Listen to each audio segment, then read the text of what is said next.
طالعة جميلة اهيت ومستوية من فوق ومن تحت وطرية، وهشة وخفيفة وجميلة. يعني قرص جميلة قوي طبعا. دي كل اللي عملناه 1.5 كيلو دقيق.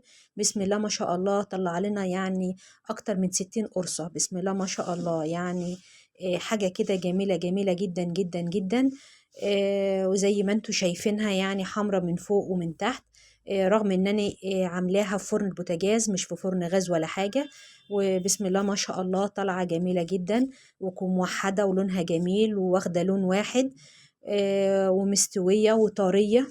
وطعمها جميل جدا. طبعا احنا كلنا اللي كلناه، واللي بتبقى حطيناه حطيته في كيس وعينته في الفريزر، وبتطلعيه تسخنيه. طبعا ريحة بقى اللبن الرايب والحاجات دي جميلة أوي. تعالوا نشوف هنعملها ازاي. الأول احنا هنجيب 1.5 كيلو دقيق، وطبعا